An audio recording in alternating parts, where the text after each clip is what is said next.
آیت 41 سے پھر یہ بتایا جا رہا ہے کہ اللہ سبحانہ و تعالی نے سواریوں کو بھی جوڑوں کی صورت میں بنایا ہے۔ ایک وہ ہیں جو کہ جب انسان مر جائے گا اور ہڈیاں تک بوسیدہ ہو جائیں گی تو دوبارہ کون زندہ کرے گا؟ حدیث میں آتا ہے کہ جو شخص یہ چاہے کہ اس کا ثواب بڑے ترازو میں تولا جائے تو وہ مجلس کے اختتام پر اس سورت کے آغاز میں خداوند قدوس نے قرآن عظیم کی قسم کھائی ہے۔ یہ قسم یا تو قرآن کے معجزہ ہونے پر دال ہے۔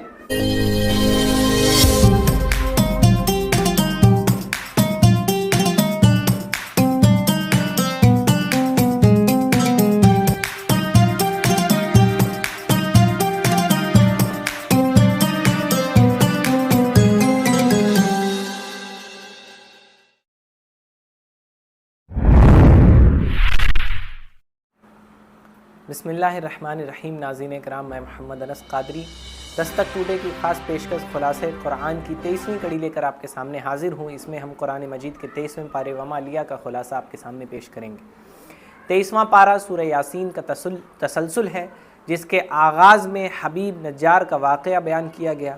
اگلی آیات میں اللہ تعالیٰ کی قدرت و جلالت کو بیان کیا۔ مظاہر قدرت جہاں حق کے آثار ظاہر کر رہے ہیں، وہیں ان کا جوڑوں کی صورت میں ہونا آخر کے واقع ہونے کی دلیل ہے۔ جس طرح ہر مخلوق جوڑے کی صورت میں ہے، اسی طرح دنیاوی زندگی کا جوڑا آخرت کی زندگی ہے۔ آیت 41 سے پھر یہ بتایا جا رہا ہے کہ اللہ سبحانہ و تعالی نے سواریوں کو بھی جوڑوں کی صورت میں بنایا ہے۔ ایک وہ ہیں جو کشتیوں اور جہازوں کی صورت میں دریاؤں و سمندروں میں چلتی ہیں، اور دوسری وہ ہیں جو خشکی پر رواں دواں ہیں۔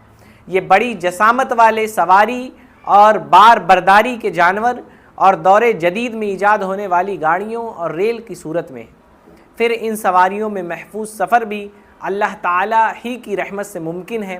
اگر سمندر میں طغیانی آ جائے اور کشتیاں ڈوبنے لگیں تو کون ہے جو ہمیں ڈوبنے سے بچائے سوائے اللہ سبحانہ و تعالیٰ کے۔ اس کے بعد تقوی اختیار کرنے اور غرباء و مساکین پر خرچ کرنے کی تلقین کے ساتھ مشرکین کی ہٹ دھرمی اور گمراہی کا تذکرہ اور قیامت قائم کرنے کے فوری مطالبہ پر مخصوص اسلوب میں تنبیہ ہے کہ یہ لوگ بس ایک زوردار چیخ کے منتظر ہیں جو انہیں بھرپور زندگی گزارتے ہوئے اچانک آ لے گی اور انہیں اپنے اہل خانہ تک پہنچنے اور کسی قسم کی وصیت کی مہلت بھی نہ مل سکے گی۔ اس کے بعد قیامت کی منظر کشی کی گئی۔ چونکہ اس صورت میں زیادہ تر بحث بعثت بعد الموت کے حوالے سے ہے، اس لیے اس کا اختتام بھی منکرین آخرت کے اس عقلی سوال کے جواب پر ہو رہا ہے کہ جب انسان مر جائے گا اور ہڈیاں تک بوسیدہ ہو جائیں گی تو دوبارہ کون زندہ کرے گا؟ اس کا جواب دیا کہ دوبارہ بھی وہی خالق تبارک و تعالی زندہ کرے گا جس نے بغیر کسی نام و نشان کے پہلے پیدا کیا تھا۔ مزید فرمایا کہ اللہ تعالی جب کسی چیز کا ارادہ فرماتا ہے تو فرماتا ہے کن ہو جا، تو وہ چیز وجود میں آ جاتی ہے۔ کن کہنا بھی ضروری نہیں ہے، صرف اللہ تعالی کا ارادہ ہی کافی ہے۔ بعدہ سورہ صافات کی ابتدا ہوتی ہے۔ یہ مکی صورت صافات یعنی فرشتوں کے ذکر سے شروع ہوتی ہے، کیونکہ وہ دربار خداوندی میں سب بندی کا اہتمام کرتے اور قطار اندر قطار حاضری دیتے ہیں۔ اس سے حیات انسانی میں قطار کی اہمیت بھی اجاگر ہوتی ہے۔ پہلے شریر جناتوں کا خلا عالم بالا کی طرف ہوتا تھا، مگر اب ان کا داخلہ عالم بالا میں بند ہو گیا۔ اب جب وہ چوری چھپے ملائے اعلیٰ کی خبریں سننے کی کوشش کرتے ہیں تو شہاب ثاقب ان کا تعاقب کرتے ہیں اور انہیں وہاں سے مار بھگاتے ہیں۔ اگلی آیات میں دوزخیوں کی باہمی لعن طعن کے علاوہ جنتیوں کا آپس میں مکالمہ بھی پیش کیا گیا۔ اس کے بعد یہ صورت بعض انبیاء کرام کے قصص کو بیان کرتی ہے۔ سب سے پہلے نوح علیہ السلام اور ان کی قوم کا مختصر تذکرہ ہے۔ پھر ابراہیم علیہ السلام کا واقعہ 2 مرحلوں میں بیان ہوا۔ اس کے بعد دیگر انبیاء کرام حضرات اسحاق، موسیٰ، ہارون، الیاس، لوط اور یونس علیہم السلام کا تذکرہ ہے۔ ایک حدیث میں آتا ہے کہ جو شخص یہ چاہے کہ اس کا ثواب بڑے ترازو میں تولا جائے تو وہ مجلس کے اختتام پر صافات کی آخری 3 آیتیں یعنی سبحان ربک رب العزت عما یصفون وسلام علی المرسلین والحمد للہ رب العالمین پڑھ لیا کرے۔ بہرکیف اس کے بعد سورہ صاد کی ابتدا ہوتی ہے۔ اس سورت کے آغاز میں خداوند قدوس نے قرآن عظیم کی قسم کھائی ہے۔ یہ قسم یا تو قرآن کے معجزہ ہونے پر دال ہے، یا صاحب قرآن محمد عربی کی صداقت و امامت پر، پھر قرآن کریم کے کتاب نصیحت ہونے کے بیان کے ساتھ منکرین توحید کے لیے عذاب الہی کی وعید، اور پھر انبیاء اکرام علیہم السلام کا ذکر ہے، جس میں اختصار اور تفصیل کے دونوں صنعتوں کی جھلک دکھائی گئی ہے۔ اگلی آیات میں ان مشرکین کو خطاب کیا گیا جنہیں اپنی طاقت پر ناز تھا اور خدائی کا دعویٰ کرتے تھے۔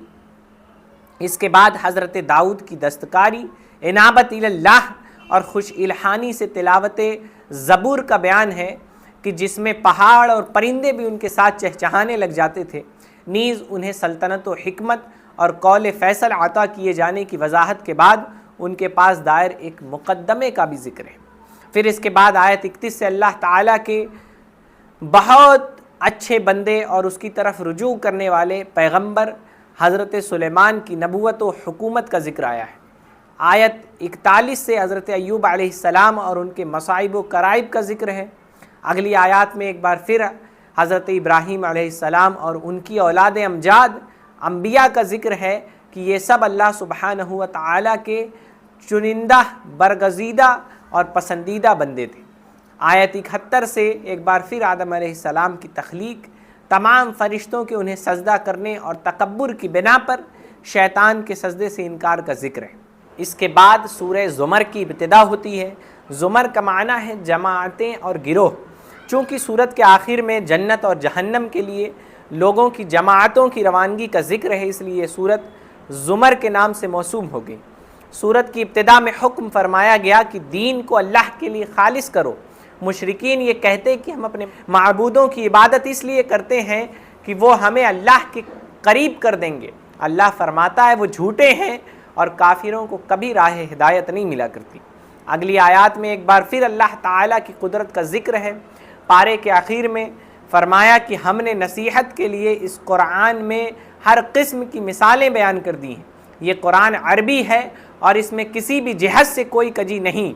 اس کے بعد اللہ تعالیٰ دو شخصوں کی مثالیں بیان فرماتا ہے، ایک وہ جو کئی متضاد خیالات لوگوں کی غلامی میں ہے، اور دوسرا وہ ہے جو ایک شخص کا غلام ہے۔ کیا دونوں برابر ہو سکتے ہیں؟ یعنی جو اللہ وحدہ لا شریک کا بندہ ہے، جو صرف اللہ تعالیٰ کی عبادت کرتا ہے، اس کا قلب ایمان و ایقان اور نور ہدایت کی نعمت سے معمور ہوگا اور اسے صرف ایک مالک کو راضی کرنا ہے۔ برعکس اس کے مشرکین جو باطل معبودوں کے پجاری ہیں، وہ تشکیک اور وہم میں مبتلا رہتے ہیں اور انہیں سجھائی نہیں دیتا اور کچھ سمجھ نہیں آتا کہ کس معبود کو راضی کرے اور کس کو ناراض۔ اللہ تعالیٰ سے دعا کرتا ہوں کہ مولا کریم ہم سب کو قرآن مجید کے احکامات سیکھنے اور ان پر عمل کرنے کی توفیق عطا فرمائے۔ استغفر اللہ ربی من کل ذنب و اتوب الیہ۔ میں محمد انس قادری، دستک ٹوڈے، گورکھپور۔